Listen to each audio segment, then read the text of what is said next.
the dice. This is it. High fly ball into right field. She is gone. Talking baseball. The grand salami. Willie, Mickey, and the Duke. Welcome to Fed Up, the number one podcast where you can get up on all things Federal League. I am your host, Josh Stoll. I am recording this on August 2nd, and that means the Federal League playoffs start today. My apologies to Andy Williams, but I think this is the most wonderful time of the year. I am absolutely amped. We've got 4 great brackets that we're going to go over today with you.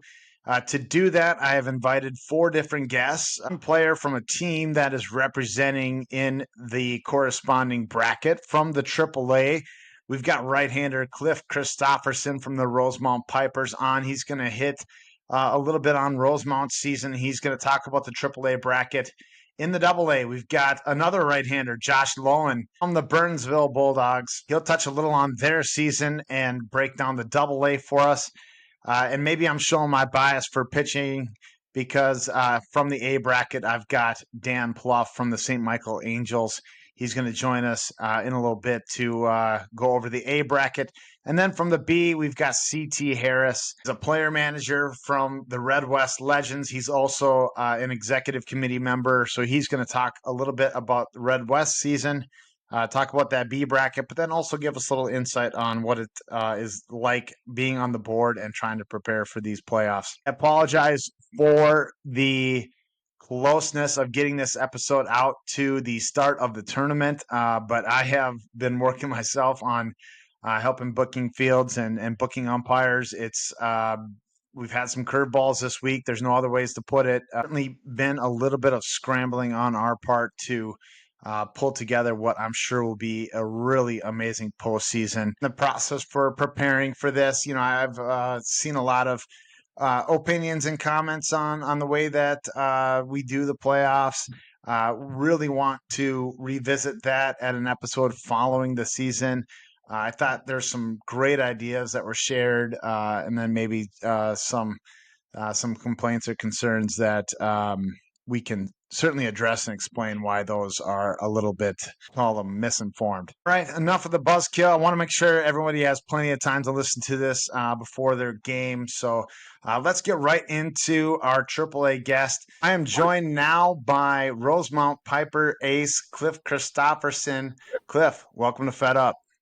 Josh, thanks for having me, and thanks for all you do for the Federal League. This is honestly bringing more joy back to the game of baseball. Just having this podcast, having the Twitter, having the website, everything that you guys do has set this up amazing. So, well, I appreciate the words. Appreciate you listening. I want to congratulate you and the Pipers on an incredible season, 15-3, winners of the NL East. Talk a little bit about how you got it done. Honestly, it's all of our offense. We've got so many hitters in our league, in our team that are able to consistently hit doubles, get those extra bases, steal. We have such a powerhouse of hitters that as a pitcher, I know I can make some mistakes. I know I can take some risks because I know they're going to be back there scoring 8 runs. So that's the biggest thing. And all my success is ground balls to my middle infield and just feeding them, let them do the work. You've certainly had a great season as well. The Pipers have relied heavily on your arm. I think we've covered in pretty good depth some of the success you've had personally. But what do you say we just kind of look at the AAA bracket and we go around the horn and just talk about maybe some of the matchups, some of the players that you're excited to see. Let's start with your matchup. You're taking on the Hastings Hurricanes. You are the 4 seed in that game. They are the 5. This is a rematch of a game from May 12th, a game that you won 4-2. You were the pitcher of record in that game. What do you remember about that game? And just tell us, what do you think some of your keys to victory might be? So first off, that's like our second game of the year, I think, and they already were on me as hitters. There were cutters that were on the outside of the plate, like in the other batter's box, and they're slapping them to right center with ease. So it's going to be an absolute battle against that. They've seen nothing but great pitching the remainder of the year, and now I have to come back and do it again. So I don't know. That field and that atmosphere, they've built a great community there. Very great addition to the league. They've had a great season in their own right. Also 15-3, so even records there. The matchup from the first round was close. I certainly expect this game to be no different. I would expect perhaps Derek Pfeffer to be going for the Hurricanes. He actually took the loss in that first round matchup, just threw the one inning, came in the seventh, gave up the 2 spot there to kind of seal the deal. But he's sharp. He's a good one. He is, and I'm excited to see him pitch a little longer. I personally don't really get warmed up till the second inning is over. Then things start to escalate. So I'm guessing that happens for him as well. So we'll see what happens on Saturday. Another matchup in the AAA features the East Metro Mammoth taking on the Waconia Islanders. Waconia, this is their first year in the Fed. Ironically enough, this game is actually going to be played in Waconia, even though Waconia is the 7th seed. How big of an advantage do you think home field is in a format like that? It's not like we're packing in thousands of fans, but the familiarity, any of that, you think could make a difference in this one? I think in the playoffs, that's certainly going to be an advantage for them. They're probably going to have 100 people, family and friends coming in. That is not nothing. You know, the 5 people that show up to some of our normal games, big difference between 100 and 5. So the other part is that atmosphere that they have there. I have not played at that field. I saw a couple of videos recently.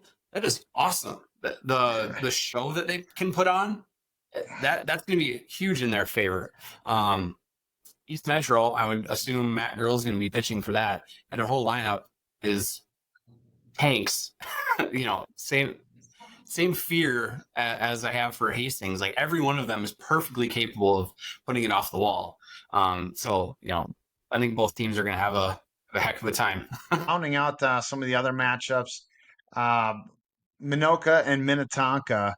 That game also taking place in Waconia. I would expect probably Bub Lovis to go for the Grays. Obviously, that's a lineup that's stacked from top to bottom. Grays are heavy favorites, I would assume, in this one. But Minnetonka Saints have had a wonderful year, 14-4. They have won 10 games in a row to come out of nowhere to win that National League West. Waconia or Minoka, they just put pressure the whole game. They're just going to be pressure top to bottom. You know, maybe not as deadly weapons as maybe the Lobos or East Metro, but the whole thing is just pressure. So that'll be an interesting game. Waconia, I'd expect somebody like Peter Brown to go. He's thrown 24 innings this year. His ERA just a 0.58. Could be a great duel in terms of a battle on the mound there. The Grays hit the ball well, but so does Waconia. They've top 10 in runs scored this year. Won that division fairly handedly by a couple of games over Rockford as they stumbled late. I'm really looking forward to this one. I think this has potential to be one of the first round upsets. Waconia is a team that you for sure can't sleep on. Obviously, the Grays, the defending champions, are going to be hungry again. But I look for this one to be a tight game. Right, and I've saved perhaps the most intriguing battle of the first round for last. If you're paying attention to the Federal League X feeds, you're seeing some of the drama that's unfolded between Newmarket and Lakeville. They had a game where the lights literally cut out. One team wanted to finish it, the other didn't. It turned out to be a game that Newmarket didn't need, so they were able to secure the wild card regardless. But wouldn't you know it, with some poetic justice here, first round matchup. It's Newmarket Northerns and the Lakeville Lobos. Yep, that's a beautiful ending to that story. I've seen both of them play each other this year. I saw them at King Park play against, and that game can go either way. Don Erdahl is somebody I grew up pitching against him. I went to town ball for the Bloomington Bandits, pitched against him when he was at Minnetonka, and now we're in the Federal League pitching probably against each other here soon. And just he is such a good artist as a pitcher. He knows exactly your timing as a hitter, and he can mess with you relentlessly the entire time. And so that lineup is strong from the Lobos. I haven't seen anything too crazy as far as those home runs. I don't know. They're at 315. I don't know. It's a pretty short park, but I think they've got some weapons on that team, and when they all show up, which I believe they will be for state, it's going to be a hard lineup. All the guys on the Newmarket team played with them. A lot of them were at St. Louis Park. So again, that lineup top to bottom is going to be strong. And as a pitcher, you're just constantly trying to find little ways of getting a ground ball. It's not about strikeouts. It's just, please don't hit it double. To have the season that Erdahl had and throw half your games in King Park, certainly really impressive. Not a lot of guys putting the ball in play there. He strikes out more than one per inning. Certainly a great offensive lineup as well. The Lobos scoring 147 runs, allowing just 28, a differential of 119 runs over 18 games. It's unbelievable. A lot of history with these two teams. Being in the South, they played each other 2-3 times a year for much of the last decade. A lot of success with both these clubs. The Lobos being multi-champions. Newmarket also has won several AAA titles. Newmarket, of course, with the runner-up last year. They're hungry and motivated. And the incident at King Park just fuels that fire. Certainly going to be a really great matchup, really fun to watch. If you are at all around Friday night, I think this is going to be a heavyweight fight. It's by itself in the marquee matchup too. The only game in the night. It is going to be an absolute blast. I hope the entire Federal League shows up for it. I think some of the Pipers will be there with the cooler, checking things out. Absolutely, get your tickets now because it could be standing room only. Looking at this bracket, if you play in the AAA, you're aware that there's been some shift. Initially we were going to be out in Delano. Now we've found couple of different sites. Beautiful ballparks. I think it's worked out for the most part in terms of when and where we're going to play these games. But talk to me about just how the bracket lines up. About how there could potentially be some built-in advantages for some teams. So like Lakeville, playing a day early, getting a day of rest in between. Do you think that matters? Being in the loser bracket and having to come out and win 5 games in a row on that second weekend, how much do you think that matters? You have to win the first game. That is the key to the whole thing. I coach high school baseball, and we kind of always hem and haw about, do we save that one pitcher to go to the second game? You don't. You have to win number one.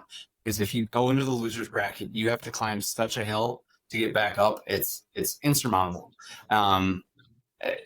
So every team is going to put their best foot forward.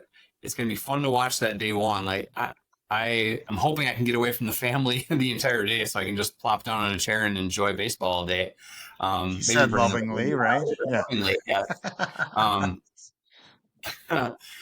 But that losers bracket is going to be a drag through the whole thing.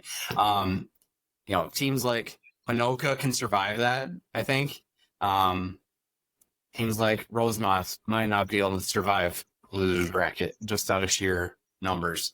So we're going to have to apply pressure early and get on top right away. Excellent commentary, some excellent analyzing going on from Rosemount's ace, Cliff Christopherson. Really looking forward to this bracket. A lot of great games. I honestly think that the champion could be any one of the top 8 teams here.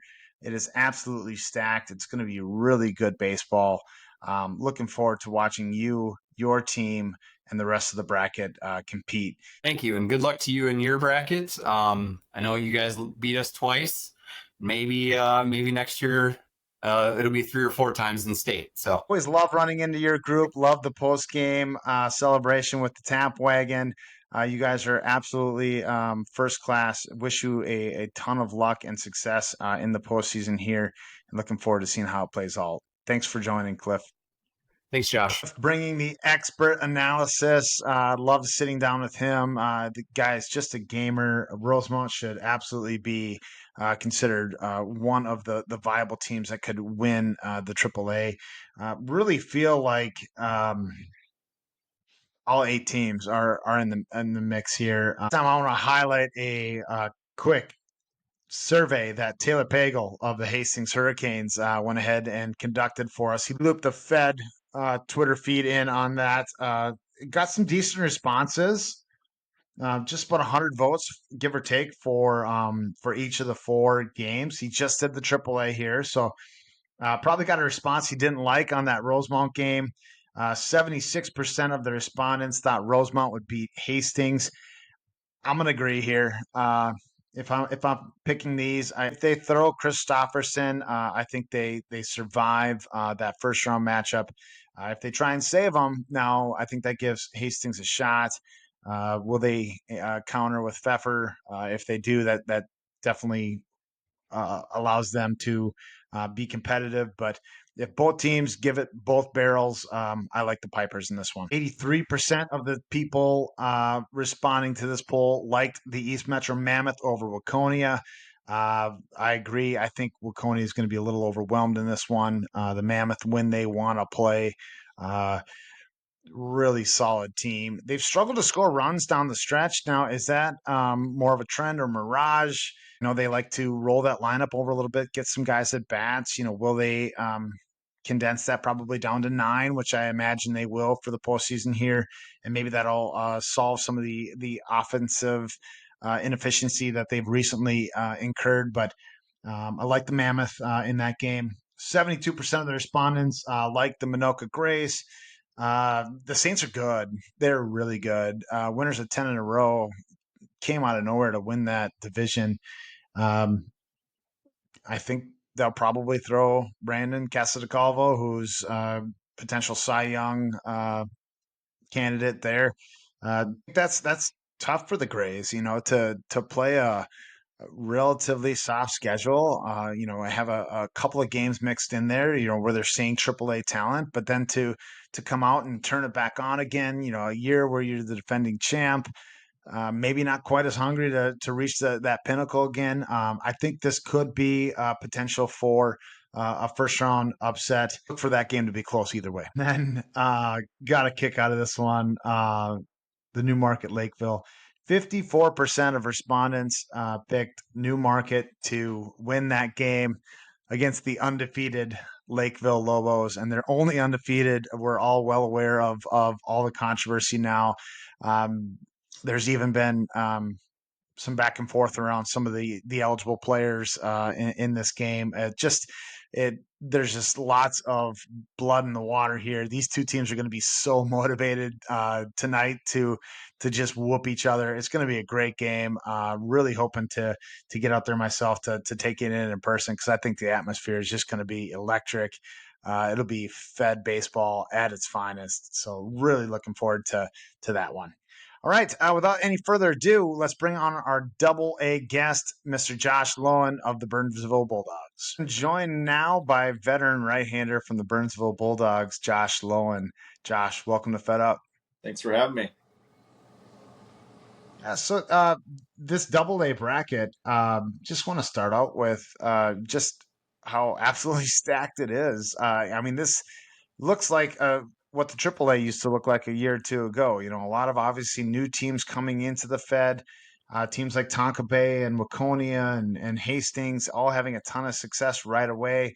But then there's the Apple Valleys, the Burnsvilles, teams who have joined the league in the last couple of years, even East Metro and Minoka weren't in this league 5 years ago. So just a ton of depth being sprinkled in. And just what are your thoughts on uh, this double A bracket on the whole in terms of the talent and ability?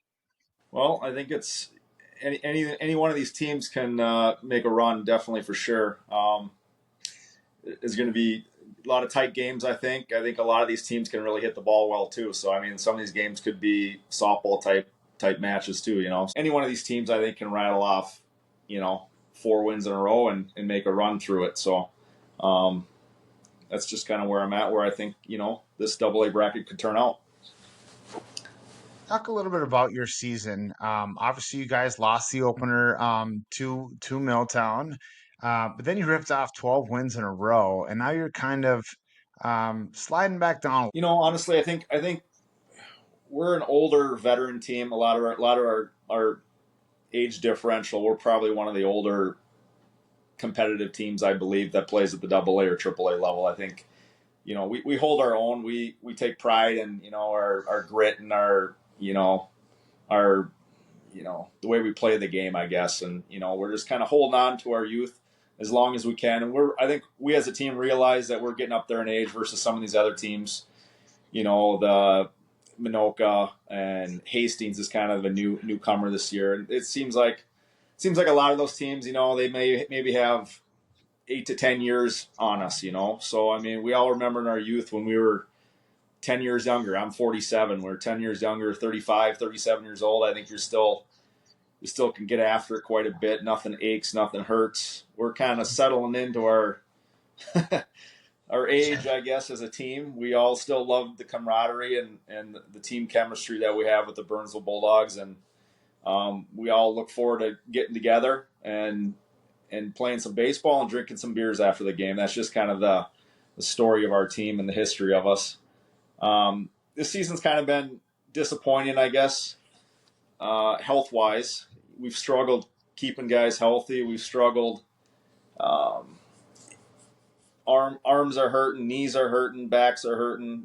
Guys we're all getting older, and I think we're realistic and grateful that we're still playing baseball. And in the same token, whether we're playing the AAA division, we think we can compete with those guys.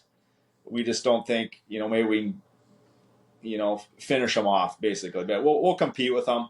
And I think we're happy where we're landed right now. We're always, obviously, like most teams, are looking to retool and rebuild every year and get a little more youthful.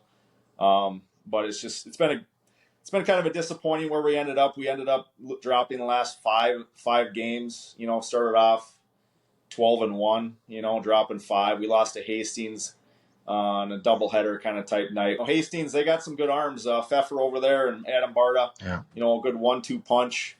I think they're going to make a good run and open some eyes, to some of these teams that haven't faced them this year.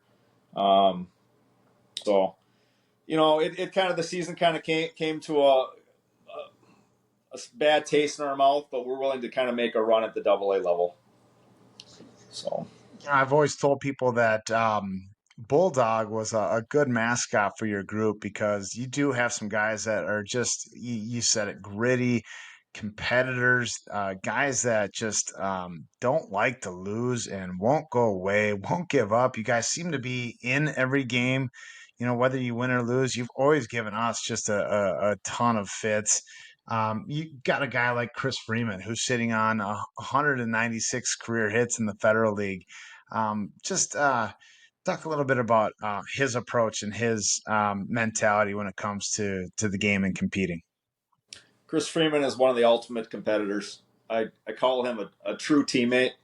He's a guy that's going to get your back. He's kind of last couple of years, he's kind of take over the roles as the manager and kind of trying to organize things and do the stats. And, he's semi-retired, I guess, per se. He's living in Florida, going to Hobbs all the time. And, he's a gamer. He loves to compete. He loves the game of baseball. He loves his teammates. He's a great father. Hall of Famer, any guy I would love to have on their team, So as far as his hitting and his ability, he's amazing. He somehow finds a way to pop that ball over the second baseman's head into right field. Hitting for 300-400 every year. Upwards of 500 sometimes. So he gets on base. He doesn't hit for power, but he gets on base, and you can speak token of that as he's a tough out. So. Yeah, I think he's something like 8 for 9 career off of me. There's no use pitching that guy outside because he just handles the bat so well. It's Absolutely. really maddening. So you are the 3 seed in your game, playing the 6 Milltown, but that game's going to be played in Dundas. You're a team that's used to being on the other side of that equation. You're playing. Obviously, the league uses your home field, Alley Magnet, for a lot of their postseason play. How much does home field advantage factor into a game like this? Just the familiarity of playing in a ballpark, um, having maybe a smattering of fans. This is a question I plan to ask a few managers because there are road teams playing, road teams who are the better seed playing at somebody else's home ballpark. And I would love to just hear your thoughts on how much it really actually matters. Yeah, Chris Freeman wasn't too happy with that move for our team. We have a lot of guys that played in the Classic Cannon Valley League, a lot of Red Wing amateur baseball guys, the Tower boys, Jay and Corey Tower. We got Jordan Lockram, who came up from Red Wing. So a lot of these guys were familiar with playing down in Dundas. I played with Meesville for a few years, so we were all pretty familiar playing at Dundas. The great atmosphere, great ballpark, well maintained. Alley Magnet, it's a great facility. It feels more like the city type, field. It doesn't have the history that some of these, like the town ball tour that we love to watch, on Fox 9 during the week on Wednesdays, where they go on these tours and I've played there.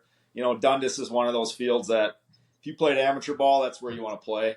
For me, for a lot of the guys, we're all like, heck yeah, let's play at Dundas. I'd rather play there. One last time. Who knows when it'll be your last time when you get to our age. So I'm all about going to play there just for the atmosphere. To me, it doesn't matter. To the team, I don't think it matters. We've all been through this. We've all seen the highs and lows of the game. We know the mental, fatigue that can get to you sometimes.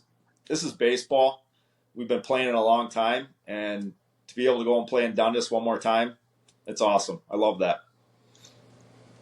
Yeah, I love that perspective. I've never had the opportunity to play in Dundas myself. We've tried to get that done, but with some of the flooding this year, that didn't exactly work out. But Right. definitely envious of your opportunity to play again down there. Tons of, as I mentioned, talent in this bracket. Really looking forward to just seeing how it all plays out. Obviously, with the horse in the race, I hope it goes well for Apple Valley. But want to wish you a ton of luck and success as well. Stay healthy. Have a great tournament. Look forward to seeing you at one of these sites. Sounds good, Josh. Nice talking with you, and hope everybody stays healthy and has a great playoff this weekend. Thanks, Josh. Interesting enough, said he thought any of these 8 teams can come out and grab the title here. I think what stands out to me when I'm looking at this AA bracket is how teams finish the year. I think momentum is a big piece around this. Tonka Bay firmly thought they were maybe in the AAA for a long time. Then they kind of seeing, the Minnetonka Saints in their rearview mirror. Then all of a sudden, next thing you know, they're in the back seat and they find themselves in the AA. Will that be something that motivates them? Hey, we belong. We're a AAA team. Kind of puts a little chip on their shoulder and almost gets them to show up in a way that they might not have otherwise. That could certainly be the case for them. And then a team like South Metro, where they're finishing on a high note, a record of 13 wins for that club this year. I know they're feeling really good about their chances. They wanted to make the AAA, so I think they're a little bit disappointed with that. They didn't really have their foot on the gas for their last game against East Metro. because it didn't mean a whole lot for them. But I know that's a team that is in really high spirits, really looking forward to the postseason. But then you got teams like Burnsville and Rockford, right, where they've lost 5 in a row in Burnsville's case. Rockford, I think, has lost 6 of 7. Just sliding backwards. Can those two teams rebound and right the ship? I know in the case of Rockford, they're got a thin squad. They're not going to be real deep this weekend. In the case of Burnsville, I think they're going to be missing some players as well. So can they overcome? Can they find their winning ways again? Is a big question mark. Apple Valley, it's a real mixed bag for them. They're finishing record wise in a really good place. They started the year really struggling offensively. But then they lost their ace in Tim Scott. He's not going to be available on the mound for them in the postseason, but should have the rest of the horses there. I know one of their better hitters is nursing a hamstring as well. A couple of dings and dents, for this squad, but who doesn't at this time of the year? Certainly a big loss to not have your ace available, but that team very deep in pitching. Look for them to potentially make a deep run. Milltown, they're kind of in the same boat. I think they're really happy with how they finished this year. I think they benefit from having a game in Dundas to where they might be able to get past Burnsville for a third time this season. And once they do that, it's game on. They've got the pitching and the hitting to be able to make a run themselves. Metro Loons, River Falls, I just don't see these teams as having the pitching, having the attendance to be able to make a sustained run. I would look for them to make fairly early exits in this tournament, but stranger things have happened, that's for sure. All right, moving on to the A, we've got from the number 1 seed, St. Michael Angels, Mr. Dan Pluff. Let's go ahead and bring him on. Well, it is my absolute pleasure now to be joined by Angels veteran right-hander Dan Pluff. Dan, welcome to Fed Up. Well, thank you, sir. Appreciate it. Looking forward to talking about the A bracket today. A bracket, I mean, this is unbelievable. The amount of teams and talent that are in this is supposed to be, a less talented bracket. It's incredible how deep this bracket is. Yeah, I was, talking with some guys earlier today. There's no teams in this bracket that, you want to face. Everyone's got either a really strong pitching staff or really a lineup 1 through 9 that just doesn't give you any easy outs. So, no matter who we face, first, second, third round, we know we've got, a tough work ahead of us. And I'm sure I speak for really all the teams in the A when I say that. Yeah, I mean, just going up and down this thing. You guys are the 1 seed, and obviously, anytime you go, gives you an absolute great chance at winning a game. You got the defending champs, the Chaska Voyagers, sliding in at the 2. Teams with proven track records like Elko, who have had just a ton of success in the postseason. Adam West and St. Anthony, Capital City's got a bunch of mashers. Lonsdale's a runner-up in Double-A last year. You got the Snappers. Jeff Wilson's group is always a tough out when it comes to the postseason. And then the St. Croix Valley Silverbacks, they great team. A lot of veterans on that roster. They're going to be a tough out right away for you guys in the playoffs. Let's jump right to a matchup, and maybe we'll start there. I know this is a rematch of a game that took place just 10 days ago. The Angels were victorious in that one. They won that game 7-1. What do you recall about that game? What were you able to do that allowed you to have such a decisive victory? Well, I have to come clean. I was not able to make that game, so I'm coaching the youth sports keeps you busy. But about the recap on the team chat. On the shop is a great game. I think we won 7-1 if my memory serves me correct. And all I know is that's a good team. I pitched against the Silverbacks 2 years ago, first round of the playoffs, and they hit me up pretty good. I think I gave up 4 in 4 innings, something like that. The good news is that third baseman had a rough go of it for the first inning or two, and we got a nice lead on them. But yeah, they can definitely swing it. And if we don't locate our pitches, they're going to hurt our feelings real early in this bracket for sure. Absolutely. Your Angels are getting hot at the right time. You guys are 6-2 in your last 8. A slower start to the season than you probably wanted, but what do you think led to kind of that change and that reversal to allow you to end on a high note here heading into the playoffs?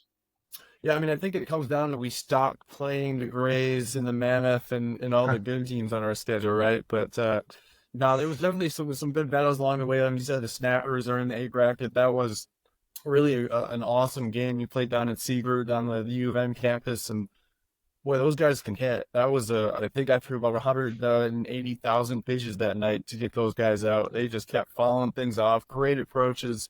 Those are some big league level, gritty type for hitting approaches there. So it was a fun matchup. But yeah, really it came down to starting to get a little more reasonable from a competition standpoint. Really, the team started executing, and as sometimes in the May, June, a lot of guys were out coaching youth sports, things like that. And as you start to get your guys back in July and really seeing the playoffs coming, people know they got to get their games in to get playoff eligible. So we saw influx of players, and the wins kind of came along with that. First round matchups in the A are at Alley Magnet. Have you had the experience playing there yet? Yeah, I think that was where we had the double A last year. So I got to pitch one game down there against the Loons. Good part. It was definitely friendly to me. Threw a shutout against a really good hitting team. So hopefully we can match that again this year. We've already talked about how deep this bracket is. And I know you're not going to pick against your own team, but if you had to kind of look at a potential upset in the first round in this bracket, who would you lean towards? Oof, that's a good one. So really, as I was looking at it this morning, as I was getting ready for this, the two that jumped out to me are that the 2-7 and the 3-6 matchups. I've not seen Elko or Lonsdale play, so this is going based off of what I'm seeing in stats and just kind of historical. Those are two good teams. I think it's going to match up really, really well. Elko, I think my notes are telling me we got 8 guys hitting over 333. That's pretty impressive. That's not a lineup you want to face the first round of the playoffs. Took that around. Lonsdale, they've got 8 guys hitting over 357. Now they're haven't had a single reached on error all year, so that's some pretty immaculate defense being played down south. But really, again, two really good lineups. And the reason I say that, kind of leaning towards Lonsdale. They've got a pitcher who's got a 1.4 ERA right now. I'm assuming they trot him out Saturday. That could be a tough matchup for Elko right out of the gates. And then on the 2-7 side, Chaska, super, super deep. Of course, we got Nate Jackson, but after him, I'm seeing 10, 14 guys that can all swing it well, hitting 280 or better. So this is going to be a really deep lineup that's going to give the pitching staff and the Snappers all they can handle. But the Snappers can hit. Like I said, I pitched against them about 3 weeks ago. They can definitely swing it as well. So I think that's going to be a good matchup. Would not be surprised in the least to see the Snappers come out of that one, though. Yeah, that's absolutely a team that just seems to really play well when the August calendar starts to flip. And we use that term upset lightly, I think with this bracket, because when you're looking at the 1 seed versus the 8, you're talking the difference between 9 and 9 is the 1 seed and 7 and 11 is the 8 seed. Definitely the closest aligned teams from 1 to 8, just jam packed in the middle of this A bracket. Yeah, and I was just looking at it. You said we ended 6-2. I think before that stretch, we were slated for the B. So here we are sitting at the 1 seed, feeling good about ourselves. But it took a pretty good run to get here. So we're not going to take anyone lightly, that's for sure. Pitching obviously going to be a big story when it comes to who's able to come out of this. Obviously, Chaska being the defending champion, they don't have Jim Brower this year. You're definitely a marquee name when it comes to standout, ace performers in this bracket. But how much do you think having a well-rounded staff versus an ace, which formula do you think there is better for getting through a bracket like this? Yeah, so as much as I love, really leaning on that stud arm, you'll can only go once a weekend, if that, right? So for people like me who are old, their arms feel like they're going to fall off after a couple innings.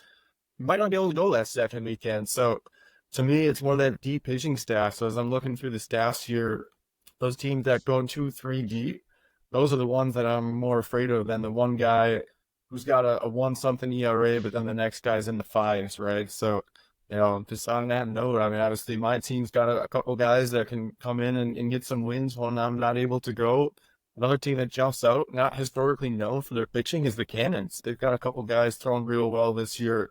So I wouldn't be surprised if they can make a deep run with Atman and Zapp on the hill for them. Definitely can't count out a team like St. Anthony either. They've got the all-time wins leader in Steve Janke. He's throwing something 600 some innings in the Federal League. Wily veteran who knows how to get outs. Adam West is back after a off season of dealing with some health issues. He's throwing really well. I've seen him firsthand a couple of times. Great player there. This is a team that was the 1 seed as recently as a week ago. Definitely can't overlook this group. I definitely agree. I was, looking at that staff. The two guys you mentioned, there's a third gentleman, name escapes me, but really a balanced staff. We talked about having the ability to roll 2, 3 arms out there over the course of the weekend for 2 weeks. Having that third pitcher is going to mean, potentially keeping them alive in the loser's bracket or just rolling through that winner's side. So, yeah, that's definitely a team that, like I said, they slipping up against the JTs last night gave us the 1 seed, so they fell all the way to 4, but they're as good as anyone for sure. Of that couple of rounds being played at Big Willow in this bracket. Team like the Snappers, very familiar with that park. There's others that have played frequently at that park, having so many teams that call that place home. How important do you feel something like home field advantage really plays into a tournament like this? I think maybe a little, but I guess, the bias in me is hoping it doesn't matter any, because obviously St. Michael's a long way from Big Willow or Burnsville or anything like that we're going to be seeing this weekend or next. So hopefully not a big deal from a pitching standpoint.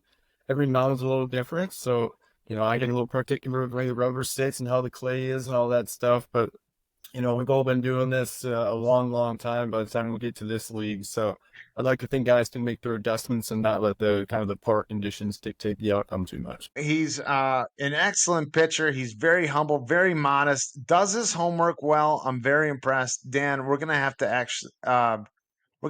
absolutely have you back as a featured guest next season.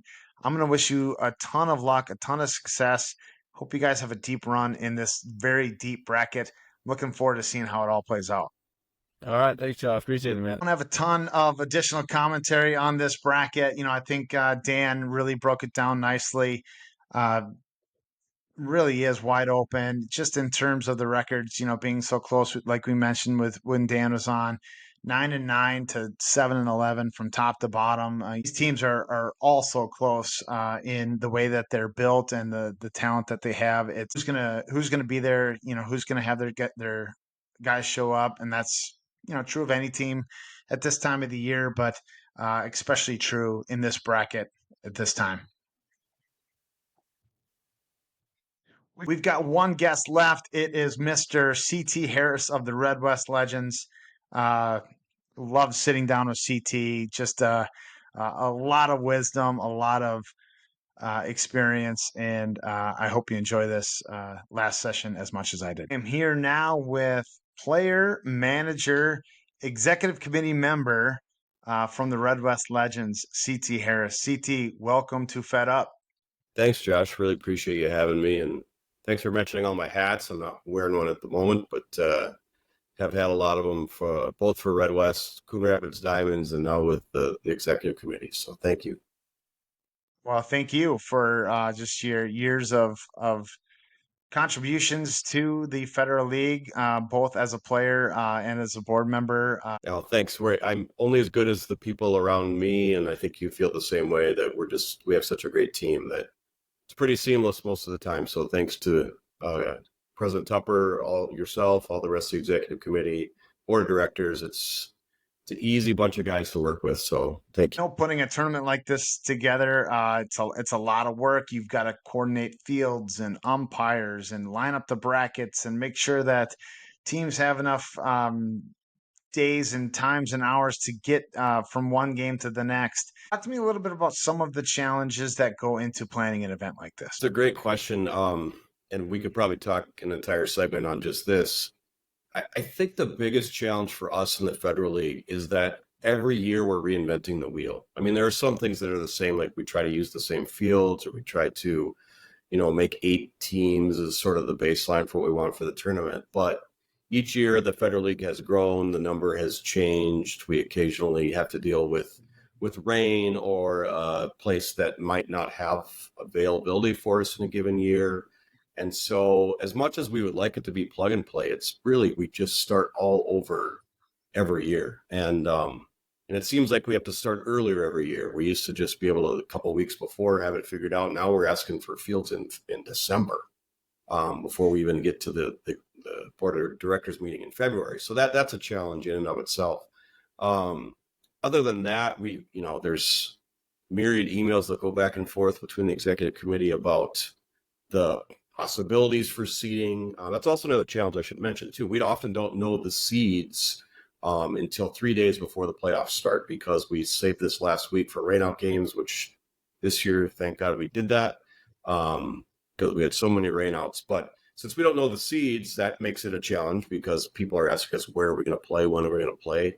And we try to release the brackets, and then inevitably we have a team or two that last minute decides they can't field a team, and that throws a wrench into the works. And so I would say the 10 days leading up to the actual tournament itself are pretty stressful for the executive committee, President Tucker especially, and Jamie, who puts the brackets together. So that's just a little snapshot of what we do. I mean, there's a lot more we could talk about. Scheduling umpires, you're part of that process.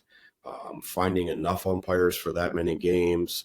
I pay the umpires, so then we have to keep track of who worked when and what we're paying each person, and sometimes the rates are different, and it just gets to be a lot. So there's a lot that goes into it, and we like to do it though, and make a great tournament for the guys. So happy to be part of that process. I stay nimble is definitely a part of that.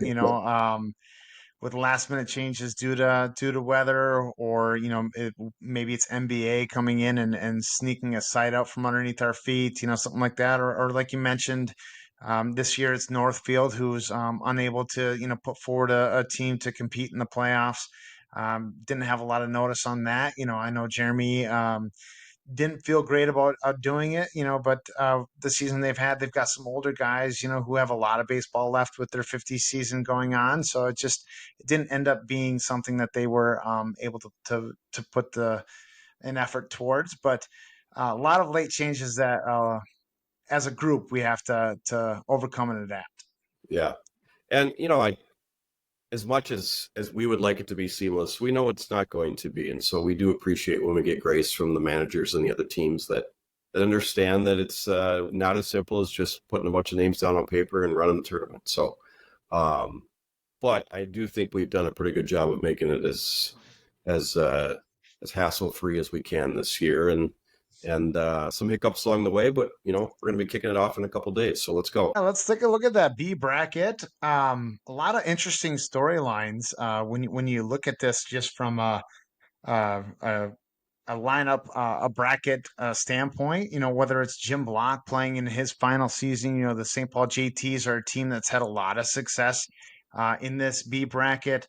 Newcomers like Eden Prairie, perhaps factoring into the mix. They've won a couple of games here late, winning a doubleheader from Chaska on the last day of the season. You guys, it looked for a while like you might not end up even in the win column at all, but now you've won 3 games here in the month of July. You're now the 6th seed in this bracket. Maybe not the season you envisioned having, but just walk us through a little bit among some of the struggles that you might have had this year, but how you've been able to kind of end it with an exclamation point and build a little momentum heading into the playoffs. Yeah, thanks. Also, congrats to Jim Block on a fabulous career and making the Hall of Fame. It was fun to see that induction for him this past weekend. And so many great teams, even in the B bracket. It'd be hard for me to even figure out to pick a favorite. We haven't seen Eden Prairie, never played them in our lives. This is their first year in the league. We haven't played them, so we don't know what to expect. That's who our first round matchup is. And that's kind of fun because we know a lot of these other guys. We know what Chaska Diamonds are like, and we know what the Senators have. Reigning V champions just a couple of years ago. And I will say this before I talk about our own team, our own season. A couple summers ago or springs ago, I played with the Senators down in a 50-plus tournament in Las Vegas. And they were so proud of winning the B tournament. I mean, they were just still talking about it, still so happy about it. This matters. And any way you slice it, whether it was a good season or a bad season or the way you drew it up, you get to the end and it's brand new, right? It's the second season. It's a silly season. So go out there and play your best ball and give it a shot. So that was really fun for me because I haven't never participated in the B bracket in my entire history in the Federal League, 17 years or so. We haven't always had a B bracket. That's probably part of it. But our team went from AAA to AA to single A to B in the last 5 years. So we have begun the aging process and haven't always done it gracefully, but still having a great time. As far as our season goes, I suppose I could sit here and tell you what all managers do, that we didn't have the right guys at the right time and we had some injuries and, pitching wasn't what we thought it was going to be, or the league got really good. And those are all true things. At the end of the day, we just didn't play well enough. And I think that's what it always comes down to, right? Like you have the guys you have and you go out and if you play well enough, you get some breaks and you make some breaks. And we didn't do that. And so I'm not calling anybody out on the team. I think every guy on our team will tell you the same thing. We didn't draw up a 3-15 season. I don't think anybody ever does that. But like you said, we got better at the end and we started to figure some things out. Some of the new people we put on the team started to sort of figure out how to play and how we play. That takes time. It's not always seamless. So we feel pretty good about the momentum going in and pretty good about a clean slate. And but again, we gotta go out and play well. If you don't play well, then you'll be looking at the losers bracket, and with the extra team in the B bracket, that losers bracket is no joke. So I think you'd have to win 7 games after that to win the championship. So could be tough. Yeah, definitely some importance on winning your first game in the B bracket. Will definitely be an uphill climb for somebody when they try to come out of that loser bracket. Especially if some of these teams, the reason why they're in the B is a lack of pitching, right? And now you're being asked to go a little bit deeper and throw a little bit more of the members of your staff. But I love what you said there, that this matters. You mentioned clean slate. This is a chance for somebody to rip off a couple of games in a row, end their season on a winning streak, hold some hardware, and be really proud of an effort in August here that really can be something that can be used to build around, improve the culture, and really just create some fun and momentum heading into next year. I would also say this about the regular season. I'll go off topic just real briefly. I grew up in the Rocky Mountains. I lived up there about 10 years when I was in elementary school and middle school. I remember one time we took a field trip and they took us to a forest that had burned.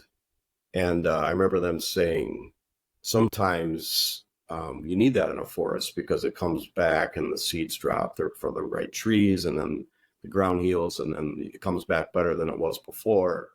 I often think that about baseball sometimes. I've been in this league almost 17 years, and I've seen sort of this cycle come and go. And sometimes you have to kind of go through the forest burning down a little bit so that you can figure out how to build it back up again. And it's hard to see that when you're in the middle of it. Again, another analogy, see the forest through the trees, right? But it's hard to see that while it's going on. All you're thinking about is, are we going to even get a W at all this year? But I think as we can sort of do the postmortem on the season, I think we'll look back and say we learned some things that we probably needed to learn, and maybe the only way we were going to learn them was to have a tough time. And I think if we can look at it that way, I think we'll come out fine. The legends will rebound, and we'll get younger, and Some of us old guys will get slower and play a little less, and that's okay. That's the circle of life, right? Certainly some very profound wisdom there from a veteran in the league. Nobody is really experiencing that maybe as much as a team like Vesely, right? Where they have assumed some of the members of the Webster team, and almost overnight they get really deep, really talented, Yeah. and certainly going to be a force in this bracket. Yeah, for sure. I Vesley's probably sitting there down in the 9 or the 10 if that whole thing doesn't break down with Webster. And we pick up Dave Custer, who actually got our first and only win for a lot part of the season. I think he has 2 of our 3, 64 years old, still throwing it up there pretty good, and a real character. We call him Colonel Mustard. It's a long story, but if you ever call him Colonel Mustard, he'll laugh and love it. So yeah, we benefited from that a little bit too, but yeah, happy for Vesely because they've had a lot of years where they just barely were kind of hanging on to this thing, and to see that sort of talent infusion and depth infusion, probably more importantly, that's really helped them, and I'm happy for them. The Federal League playoffs just 2 days away now. I'm certainly looking forward to the start of it. All 4 brackets should be really deep, really competitive. What advice would you have for teams that might be entering their first Federal League playoffs, for players that might be playing in their first one, to really maximize the experience? That's a great way to put it. Maximize the experience, because that's almost exactly what I would say. This league comes at you fast. I mean, it feels like yesterday I was the young guy in the league and just joining in, and I could run like the wind, and here I am, by the grace of God, 17 years later, still able to do some things on the field, but not the same player I was. So the game comes at you quick. So enjoy these playoffs. Take every second and soak it in, and enjoy being with your buddies. I've got guys on my team I've been friends with now for 15, 16 years. They've been at my wedding. I've been there for the birth of my kid. It's just been really cool to have those relationships. And you can get really caught up in winning the playoffs or not winning the playoffs. And I guess I would just say, just embrace the whole thing, because one day you're going to wake up and you're going to be old and maybe not be able to play it anymore. And you're going to look back on these moments. So just cherish them, because it's the best part of the year. It's the most fun time of the year, whether you win or lose, or the intensity ramps up a little bit, and the games really seem to matter.